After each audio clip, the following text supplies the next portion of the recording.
할렐루야. 할렐루야는 하나님을 찬양합니다는 뜻이잖아요. 이게 저만의 인사가 아니라 우리 하나님 이 시간 하나님을 예배하고, 저는 오늘 부목사님이 봉독해 준 본문 말씀을 가지고 다시 오시는 예수님이라는 제목으로 여러분 함께 말씀을 나누고자 하는데요. 여러분, 어떤 사람이 돼지를 몰고 도축장으로 가고 있었습니다. 그런데 신기하게도 돼지는 죽으러 가는 길인데도 불구하고 아무런 저항을 하지 않고 오히려 꼬리를 흔들며 주인을 따라가고 있는 거예요. 이 장면을 보고 있던 어떤 사람이 너무 신기해서 주인에게 물어봤습니다. 아니, 어떻게 하면 돼지가 도축장에 들어가면서도 꼬리를 흔들면서 즐거워할 수 있습니까? 라고 물어봤어요. 그랬더니 주인은 자신의 손에 쥐어진 콩을 그 사람에게 보여주면서 원리는 이렇습니다 라고 하면서 이렇게 대답을 해요. 돼지가 들어가야 할 도축장 길에다가 콩을 조금씩 떨어뜨린답니다. 그러면 돼지는 그 콩을 먹는 맛에 마음을 빼앗기고 정신이 팔려서 꼬리를 흔들면서 자신이 도축장으로 가는 것도 까맣게 잊어버린다는 거예요. 여러분, 이 돼지의 결정적인 실수는 무엇입니까? 눈앞에 콩만 바라봤던 거지요. 그래서 자신에게 당장 찾아올 죽음을 보지 못한 것이 바로 이 돼지들의 큰 실수라고 할 수 있겠죠. 여러분, 그런데 가만히 보면 우리 인생, 사람도 마찬가지인 것 같아요. 우리 눈앞에 우리를 유혹하는 콩들이 참 너무너무 많이 있죠. 돈 버는 재미에 푹 빠져 사는 사람도 있고 돈 쓰는 재미에 사는 사람도 있습니다. 먹으러 다니는 재미, 놀러 다니는 재미, 이 세상은 참 우리를 유혹하는 많은 재미들이 있죠. 이 재미 자체가 나쁘다는 건 결코 아닙니다. 그런데 문제는 뭐냐면 세상이 주는 이런 달콤한 콩의 유혹이 너무 크다 보니까 죽음과 종말과 심판이라는 것을 우리가 까맣게 잊고 살아간다는 거죠. 눈앞에 당장 찾아올 죽음과 심판에 대해서는 전혀 준비하지 못하게 만든다는 것이 문제요, 아픔이라는 거예요. 여러분, 그러나 신약과 구약 성경 전체에 흐르고 있는 커다란 주제, 커다란 맥이 하나 있습니다. 그게 뭐냐면 그 날은 온다는 거예요. 마지막 때는 반드시 찾아온다는 것이 성경 전체에 흐르는 아주 중요한 맥입니다. 그 날, 마지막 때는 언제입니까? 바로 하늘로 올라가신 예수님이 언젠간 다시 이 땅에 재림하시는 심판의 날이 반드시 온다는 거죠.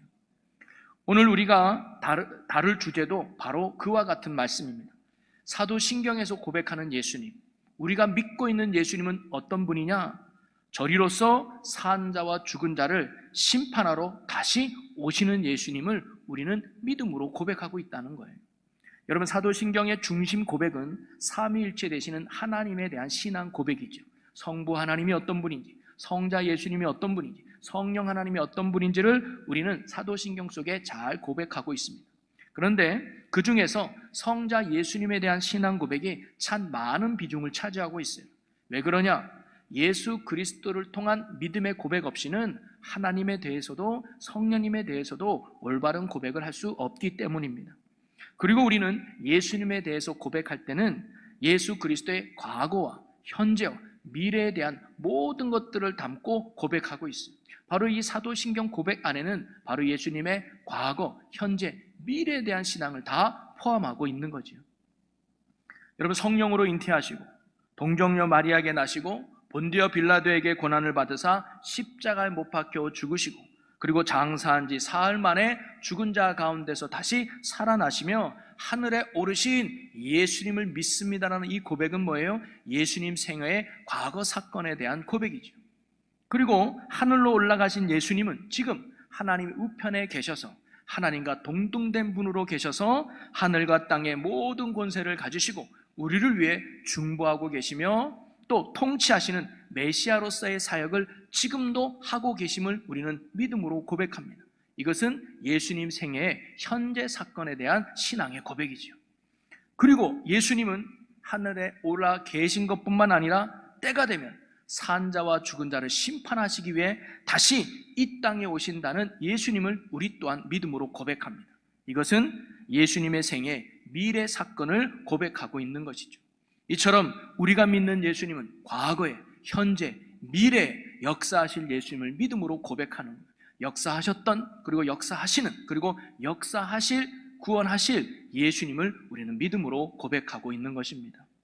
성경은 구약이 39권, 신약이 27권, 그래서 모두 66권의 성경으로 이루어져 있죠. 그 장수를 세어보니까 무려 1189장이고 절수는 31,101절이 성경 신구약의 전체 절입니다. 그런데 학자들이 연구해 보니까 예수님이 다시 오신다는 말씀은 신약 성경에서만 약 300회 정도 기록되고 있다는 거예요. 비율로 따져보면 25절마다 한 번씩 재림 얘기를 하고 있는 거와 마찬가지죠. 특히 신약 성경 가운데 데살로니가 전후서와 요한계시록 같은 말씀은 내용 전체가 다시 오실 예수님, 재림의 주제로 말씀하신 성경이기도 합니다. 자, 이런 것을 볼 때 성경이 분명하게 우리에게 말씀해 주고 있는 것은 무엇이냐? 바로 예수 그리스도께서는 반드시 이 땅에 다시 오신다는 거예요. 예수님의 재림이 반드시 있다는 사실을 성경 우리에게 말씀해 주고 있습니다. 여러분, 우리가 흔히 구약 성경은 오실 예수님을 예언한다고 말씀드렸죠. 그래서 신약 성경은 오신 예수님에 대한 기록이에요. 그런데 이 신약 성경은 다시 오실 예수님에 대한 예언이 기록되어 있어요. 그래서 구약 성경에서 오실 예수님의 예언이 신약에서 성취되었던 것처럼 신약 성경에서 다시 오실 예수님의 예언이 반드시 성취되는 줄로 믿으시기를 바랍니다. 그렇기 때문에 그리스도를 믿는 사람들은 예수님이 다시 오심을 믿고 예수님의 재림에 소망을 두며 사는 사람들이 그리스도인이라고 할 수 있는 거예요. 그래서 초대교회 성도들은요, 한결같이 만날 때마다 했던 인사가 뭐냐? 마라나타라는 인사였습니다. 마라나타, 아멘 주 예수여 어서 오시옵소서라는 것이 초대교회 성도들의 인사말이었다는 거예요. 그들은 한결같이 날마다 예수 그리스도의 재림을 소망하며 기다린 성도들이었습니다. 자, 그런데 오늘날 한국교회의 영적 문제 중에 하나가 있다면 그게 뭐냐? 바로 예수 그리스도의 재림에 대한 소망이 점점점 약해지고 점점점 사라져가고 있다는 거예요. 초대교회 성도들은 다시 오실 주님을 날마다 늘 기다렸죠. 초창기 한국교회 성도들도 역시 밤이나 낮이나 다시 오실 주님을 기다리며 애타게 소망하며 바라보았습니다. 자, 그런데 지금 우리들은 어떨까요? 정말 예수님이 다시 오기를 소망하며 다시 오실 예수님을 그렇게 기다리며 간절히 소망하고 있나요?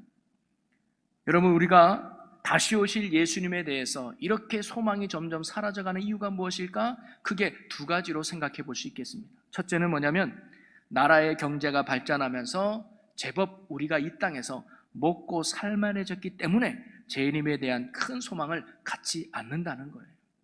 초대교회 성도들도 초창기 한국교회 성도들도 보면 참 먹고 살기 힘들었습니다. 남편을 봐도 소망이 없고 자식을 봐도 소망이 없고 정말 오직 소망은 하나님밖에 없었던 거죠. 그래서 오 주여 어서 오시옵소서. 그래서 빨리 이 고통에서 벗어나 영원한 안식 천국에서 내가 살기 원합니다라는 그런 소망이 옛 성도들에게는 많이 있었죠. 그런데 요즘은 제법 먹고 살만하고 평탄해지니까 굳이 천국에 대한 소망을 잃어버리는 안타까운 모습이 오늘날 성도들의 모습이라는 거예요.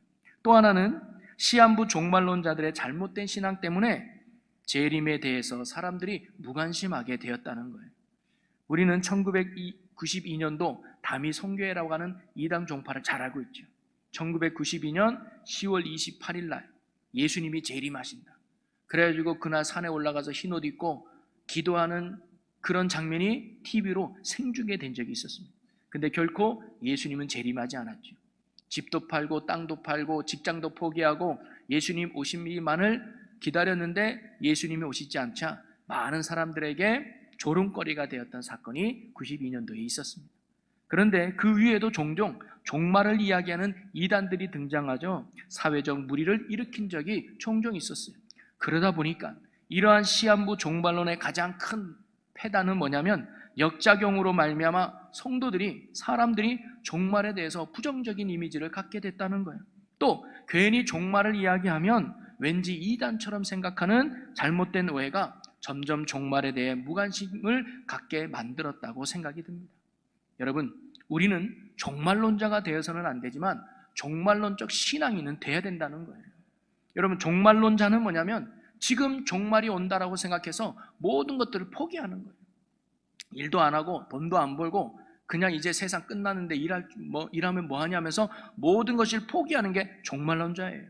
그런데 종말론적 신앙은 뭐냐면 우리의 인생에는 반드시 마지막이 있다는 것을 믿고 지금의 삶에서 하나님이 보시기에 합당한 삶을 살아가는 것이 성도의 올바른 모습이라는 거예요. 그래서 마지막 때에 다시 오시는 예수님을 만나는 그날 예수님과 함께 구원의 반열에 오르는 소망을 품고 오늘도 믿음의 삶을 신실하게 걸어가는 것이 종말론적 신앙의 성도들인 줄로 믿습니다. 그래서 저는 오늘과 또 다음 주에 이어서 다시 오실 예수님, 즉 예수님의 재림에 대해서 여러분과 함께 말씀을 나눠보려고 합니다.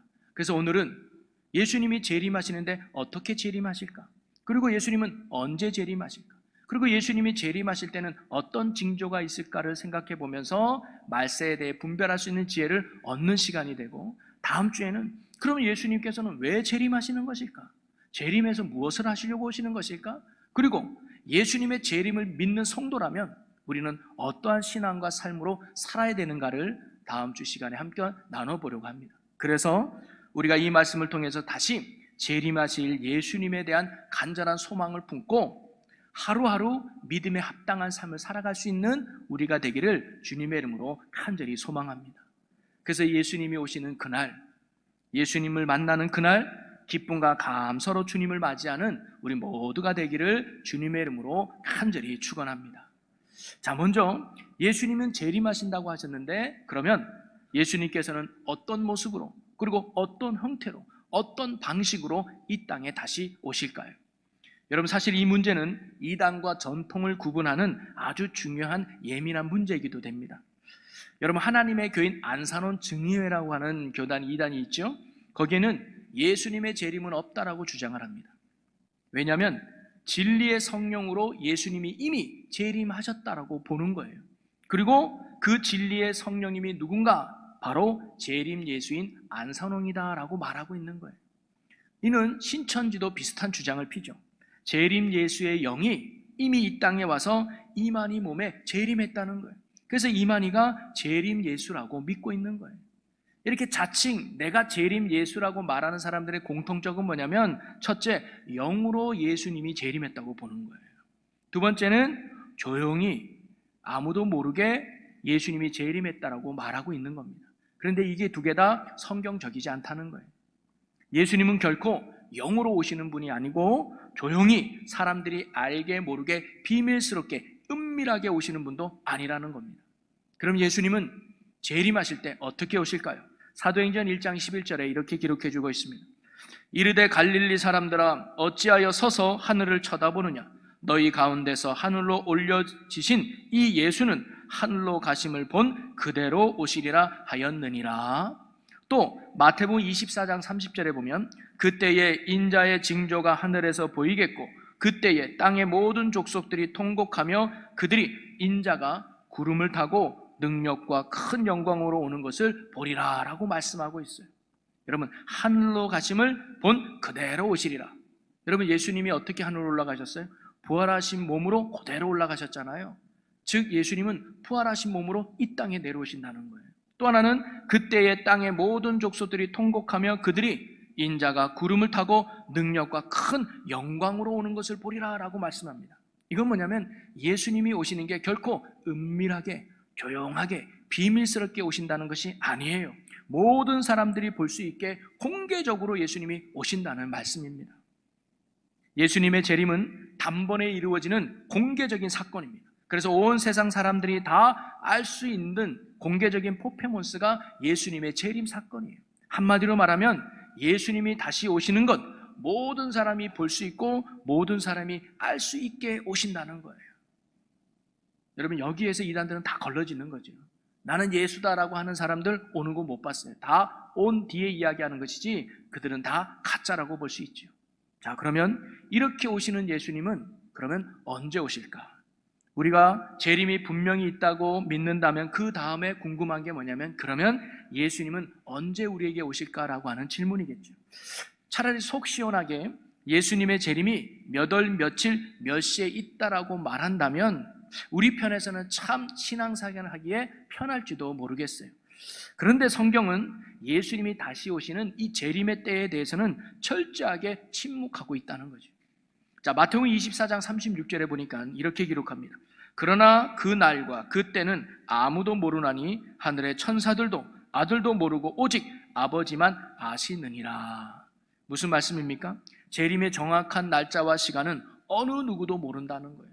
예수님도 모른다는 겁니다. 오직 하나님만이 그 때를 알고 계시다는 거예요. 여러분, 그러면 왜 성경은 재림의 때를 우리에게 정확하게 가르쳐 주지 않을까요? 왜 하나님은 나는 언제 가겠다라고 정확하게 하나님은 왜 날짜를 말씀해 주지 않을까요? 그것을 생각해 보면 바로 그 모든 것은 우리를 위한 하나님의 배려라고 생각할 수 있습니다. 바로 우리의 믿음을 위해서 알려주지 않는 거예요. 여러분, 만약에 경찰이 불법으로 영업을 하고 있는 업소들을 단속한다고 칩시다. 그런데 언제 단속한다고 시간과 때를 알려주면 어떻게 될까요? 아마 그 불법을 영업하는 가게는 더욱 불법을 성행할 거예요. 그리고 단속원은 그때만 불법 안 하는 척 하겠죠. 아마 그 불법이 더 성행할 거예요. 그래서 단속은 말하지 않고 몰래 가는 거 아닙니까? 그래서 사람들이 언제 경찰이 올 줄 모르니까 조심해야 돼, 불법하지 말아야 돼 라고 긴장하게 만드는 거죠. 여러분, 마틴 루터가 이런 말을 했습니다. 예수께서 자신이 오실 시간을 알려주시지 않는 이유는 우리가 긴장을 해제하고 안일에 빠짐을 염려하셨기 때문이다 라고 말했습니다. 인간이 예수 그리스도의 재림의 때를 알게 된다면 여러분, 우리는 어떻게 될까요? 긴장이 풀리지 않을까요? 아련함에 빠지지 않을까요? 죄를 짓는 거에 무감각해지지 않을까요? 아니, 내 때에 재림이 없는데 만약에 예수님이 10년 뒤에 오신다고 생각해 봅시다. 야, 10년 뒤에나 예수님 오시는데 아직 많이 남았네 하면서 신앙생활 대충 하고 믿음생활 대충 하고 내가 하고 싶은 거 다 하고 언제? 일주일 전에만. 어머, 이제 예수님 오실 날이 일주일 남았네. 그래, 일주일 동안 예배 잘 드려보자. 왜냐하면 예수님은 오늘의 믿음을 보신다고 했으니까 과거는 중요하지 않아. 지금 회개하고 지금 믿으면 되지 하면서 영적 안일함과 방종에 빠질 경우가 굉장히 많다는 거죠. 바로 이러한 우리의 방탕과 방종한 신앙을 경계하기 위해서 하나님은 일부러 재림의 때를 우리에게 알려주지 않는다는 겁니다. 바로 우리의 믿음과 건강한 신앙을 위해서 말이죠. 그리고 예수님이 오시면 도적같이 임한다고 말씀합니다. 이는 생각지 않을 때에 갑자기 오신다는 거죠. 데살로니가전서 5장 1절 2절 말씀해 보니까 형제들아, 때와 시기에 관하여는 너희에게 쓸 것이 없음은 주의 날이 밤에 도둑같이 이룰 줄을 너희 자신이 자세히 알기 때문이라 라고 말합니다. 또한 요한계시록 16장 15절에 보니까 보라, 내가 도둑같이 오리니 라고 말씀하고 있죠. 여러분, 도둑이 여보세요, 내가 당신 집에 도름치러 내가 새벽 2시에 갈게요 라고 말하는 도둑은 아무도 없어요. 얘기하지 않고 와야죠. 그래야 도둑질할 수 있으니까. 바로 전혀 알지 못하는 시간에 갑자기 도둑이 찾아오듯이 예수님이 이 땅에 재림하시는 것도 우리가 생각하지 못했을 때, 생각하지 않았을 때에 갑자기 오신다고 하는 사실입니다. 그러기 우리는 어떻게 해야 될까요? 여러분, 도둑을 집에 이렇게 안 들이기 위해서는 가장 좋은 방법은 날 새는 거죠. 그러면 도둑이 못 들어오는 거 아니겠습니까? 마찬가지로 우리가 예수 그리스도의 재림 때 놓치지 않는 구원을 받기 위해서는 뭐예요? 날마다 깨어있는 거예요. 날마다 살아있는 거예요.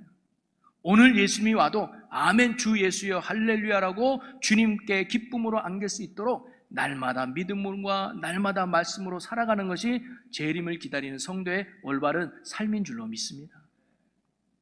자, 그런데 성경은 철저하게 예수님이 언제 오신다라는 것에 대해서는 철저하게 비밀로 하고 있어요. 자, 그런데 성경은요, 재림의 징조에 대해서는 우리에게 알려주고 있다는 거예요. 힌트를 주고 있어요.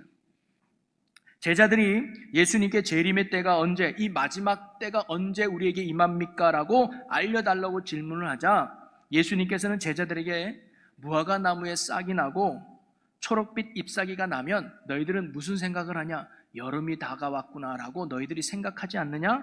그런 것처럼 재림의 몇 가지 징조가 나타나면 그때 아하, 재림이 멀지 않았구나, 마지막 때가 가까이 왔구나 라고 깨달으러 가면서 마지막 때의 징조를 예수님이 몇 가지 말씀해 주셨어요. 마태복음 24장에 예수님이 말씀하신 재림의 징조의 네 가지는, 첫째는 거짓 그리스도와 거짓 선지자들이 많이 출현한다는 겁니다. 자, 24장 11절에 보니까 거짓 선지자가 많이 일어나 많은 사람을 미혹하겠으며, 또 24절에 거짓 그리스도들과 거짓 선지자들이 일어나 큰 표적과 기사를 보여 할 수만 있으면 택하신 자들도 미혹하리라 라고 나옵니다. 이러한 일들은 과거에 다 있었던 일이지만 마지막 때가 되면 그러한 거짓된 자들과 참된 것을 더욱 구별할 수 없게 되고 무엇이 참이고 무엇이 거짓인지 분간할 수 없는 혼란한 세상이 된다는 것을 말씀하고 있는 거예요. 그래서 마지막 때는 악한 것이 선한 것이 되고 선한 것이 악한 것이 되어서 무엇이 참선인지 무엇이 진짜 악한 것인지를 우리가 분별할 수 없는 그런 혼란에 빠지게 된다는 거예요. 그래서 무조건 소리 큰 사람, 숫자 많은 것이 진리가 돼버리는 그런 혼란 속에 빠지는 것이 마지막 때의 모습이라는 거예요. 여러분, 요즘 어떻습니까? 진리가 있습니까? 우기면 진리가 되는 세상 아닙니까? 사회, 정치, 교육, 아니 교회 안에서도 목사의 말, 하나님의 말씀이 아니라 여론이 우기면 진리가 되는 세상, 요즘 세상 아닙니까? 거짓과 진리가 구별되지 않는 이런 혼탁한 미혹의 세상, 그게 마지막 때의 모습이라는 거예요. 또 하나, 전쟁과 기근과 지진이 일어날 것이라고 가르쳐줘요. 마태복음 24장 7절 8절에 민족이 민족을, 나라가 나라를 대적하여 일어나겠고 곳곳에 기근과 지진이 있으리니 이 모든 것은 재난의 시작이니라. 물론 이것도 과거부터 있어 왔죠. 지금도 과학이 발달하고 문명이 발달하고 굶어 죽을 사람이 없는 것 같아도 지금도 지구상에는 5초에 한 명씩 어린이들이 굶어 죽어가고 있고요, 매일 약 18,000명의 어린이들이 굶주림에 허덕이고 있다고 합니다. 지진도 많이 일어나죠. 19세기에 비해 20세기에 들어와서 지진의 횟수가 무려 10배나 뛰었다고 합니다. 그리고 그 지진의 규모도 점점점 대형화되고 있다는 사실이죠. 이제 우리나라도 지진의 안전지대가 아니죠. 이렇게 자연재해가 많이 일어나는 이유는 뭐냐면 기후변화에 따른 재앙들이 앞으로도 더 많이 일어난다는 거예요. 코로나가 바이러스가 지나갔지만 제2의 제3의 코로나가 얼마든지 찾아와서 우리를 아프게 하고 힘들게 하는 이런 재앙과 재난들이 많이 일어난다는 겁니다. 또한 지금도 세계 곳곳에서는 전쟁의 소리들이 끊이지 않고 있지 않습니까? 우크라이나에서 전쟁으로부터 시작해서 지금도 우리나라는 전쟁 중에 있는 남부 대치국가죠. 이처럼 마지막 때가 되면 더더욱 이런 재난과 아픔들이 우리에게 온다는 거죠. 그리고 사람들의 사랑이 식어진다고 가르쳐줍니다. 마태복음 24장 12절에 보니까 불법이 성함으로 많은 사람의 사랑이 식어지리라. 마지막 때의 특징은 뭐냐면 개인주의예요. 사랑이 식어진다는 거예요. 이것에 대해서 좀 더 구체적으로 디모데후서에서는 이렇게 가르쳐주고 있어요.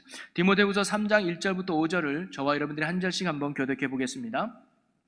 너는 이것을 알라. 말세에 고통하는 때가 이르러 사람들이 자기를 사랑하며 돈을 사랑하며 자랑하며 교만하며 비방하며 부모를 거역하며 감사하지 아니하며 거룩하지 아니하며 무정하며 원통함을 풀지 아니하며 모함하며 절제하지 못하며 사나우며 선한 것을 좋아하지 아니하며 배신하며 조급하며 자만하며 쾌락을 사랑하기를 하나님 사랑하는 것보다 더하며 5절 함께 했습니다. 경건의 모양은 있으나 경건의 능력은 부인하니 이 같은 자들에게서 내가 돌아서라. 아멘.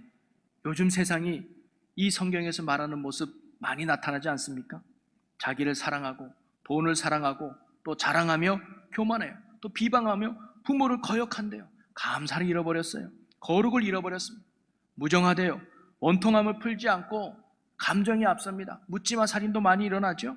모함하며 절제하지 못합니다. 사납습니다. 선한 것을 좋아하지 않습니다. 배신하며 조급하며 자만하며 쾌락을 사랑하는 것을 하나님 사랑보다 더하는 사랑을 잃어버린 세상이 말세 때의 모습이에요. 오히려 요즘은 누구에게 선을 베풀거나 사랑을 베풀면 어리석다고 말합니다. 혹을 하고 오히려 핀잔을 듣는 게 요즘 세상 아닙니까? 점점 마지막 때가 가까웠다는 사실을 우리는 분별할 줄 알아야 된다는 거죠. 그리고 마지막 네 번째는 천국 복음이 만국에 전파될 때 마지막 때라고 합니다. 마태복음 24장 14절에 보면 이 천국 복음이 모든 민족에게 증언되기 위하여 온 세상에 전파되리니 그제야 끝이 오리라. 아멘. 여러분, 오늘날 전 세계 인구는 78억 명 정도 됩니다. 그리고 247개 나라가 되고 그 중에는 6,500에서 700개의 민족과 언어를 사용하는 족속이 있대요. 그 중에 공식적인 집계로 기독교 인구가 33%라고 합니다. 약 23억 정도가 예수 믿는 사람이죠. 근데 성경은 온 세상이 예수 믿을 때라고 말하지 않고 온 세상의 복음이 전파될 때라고 말씀하고 있습니다. 한 번이라도 이 사람이 복음을 듣는 자들이 있다면 그때가 마지막 때라는 거예요. 그래서 몇 년 전 자료를 보니까 세계 인구의 70%가 복음을 한 번 이상 들어본 사람들이라는 연구조사가 있습니다. 자, 그런데 이제는 그 속도가 점점점 빨라진다는 거죠. 왜냐? 영상 매체를 통해서. 여러분, 이번에 코로나를 통해서 교회마다 영상 예배를 드리고 영상을 많이 소출했잖아요. 그러다 보니까 전혀 교회를 다니지 않았던 사람들, 전혀 예수님에 대해서 들어보지도 못한 사람들, 전혀 복음이 뭔지도 몰랐던 사람들이 인터넷 검색하다가 이거 뭐지 톡톡톡 치면서 설교 말씀을 듣게 되고 복음 메시지를 듣는 일들이 많아졌다는 거예요. 이제는 전 세계에 복음을 듣는 거 시간 문제라는 사실입니다. 이건 뭘 이야기해요? 점점점 예수님이 오실 때가 가까워졌다는 사실을 우리에게 가르쳐주는 징조죠. 지금까지 살펴본 4가지 징조들이 바로 말세 때 일어날 징조들이며 예수님의 재림하실 때의 징조의 모습입니다. 이런 4가지 징조들은 시간이 지남에 따라서 점점점 세질 것이고 점점점 커질 거예요. 이는 곧 예수님의 재림이 멀지 않았다는 것을 우리에게 가르쳐줍니다. 그러면서 우리는 분별할 줄 알아야 된다는 거죠. 예수님이 이처럼 말세의 징조를 우리에게 가르쳐 주신 이유는 무엇일까요? 그나마 기회를 주는 것이 아닐까요? 깨어 있어라, 준비하고 있어라 라고 말이죠. 너희 지금 말세의 징조가 보이냐? 그럼 내가 올 때가 멀지 않았어. 그러니 모든 죄를 회개하고 예수 그리스도를 믿고 구원받아 하나님의 자녀로서의 올바른 삶을 살아가라. 그래서 마지막 때에 내가 왔을 때 심판받는 자가 아니라 구원의 반열에 함께 설 수 있는 축복의 주인공이 되자고 예수님이 징조에 대해서 우리에게 가르쳐 주신 것이죠. 여러분, 예수님이 오실 때가 멀지는 않은 것 같아요. 오늘 내일 할 수는 없겠지만 이제 이 말세의 징조를 보면 곧 오실 것 같습니다. 그런데 성경의 종말은 2가지 종말이 있어요. 첫째는 개인적 종말이 있고 두 번째는 우주적 종말이 있습니다. 우주적 종말은 마지막 때 예수님이 재림하시는 게 우주적 종말이에요. 그건 이 세상의 끝입니다. 그리고 개인적 종말이 있어요. 개인적 종말은 뭐냐면 내 개인의 죽음입니다. 이 2가지 종말의 가장 중요한 특징은 뭐냐면 비밀에 감춰져 있다는 거예요. 내가 언제 죽을지, 예수님이 언제 죽을지 모르는 거예요. 그래서 우리는 날마다 깨어 있어야 합니다. 오늘의 믿음으로 오늘을 살아가야 된다는 거예요. 어제 기도 많이 했다고 오늘 기도 쉬면 안 돼요. 지난주에 은혜 받았다고 오늘 멈추면 안 돼요. 언제 내가 주님 부르심 받을지 모르고 언제 예수님이 오실지 모르니 날마다 믿음으로 깨어서 말씀과 기도로 거룩함을 잃지 않아 마지막 때에 예수님 만났을 때 구원의 반열에 오를 수 있는 저와 여러분의 믿음의 삶, 귀한 복된 삶이 되시기를 주님의 이름으로 간절히 축원합니다. 우리 이 시간 함께 기도했으면 좋겠습니다. 할렐루야. 살아계신 주님, 오늘 우리는 하루하루를 살아가면서도 종말과 마지막 심판에 대해 잊고 살아갈 때가 많았음을 고백합니다. 오늘의 믿음을 지키기보다는 세상의 것을 얻고 지키는 일에 더욱 힘썼던 우리의 연약함을 회개하오니 용서하여 주시옵소서. 오늘 다시 오시는 예수님을 내 마음에 확실히 새기면서 오늘의 은혜와 오늘의 믿음으로 오늘 믿음과 은혜로 살아가는 주님의 신실한 자녀들이 되게 하여 주시옵소서. 마지막 때의 징조를 잘 분별하게 하사 거짓에 미혹되지 않게 하여 주시고 악에 넘어가지 않도록 날마다 말씀과 기도로 깨어 주님이 원하는 믿음으로 준비된 자로 날마다 살아가게 하여 주시옵소서. 그리하여 예수님이 다시 만나는 그날 주님이 주시는 생명의 면류관을 받아 누리는 구원의 자녀들 되게 하여 주시옵소서. 감사와 영광을 주께 돌리며 예수님의 이름으로 기도하옵나이다. 아멘.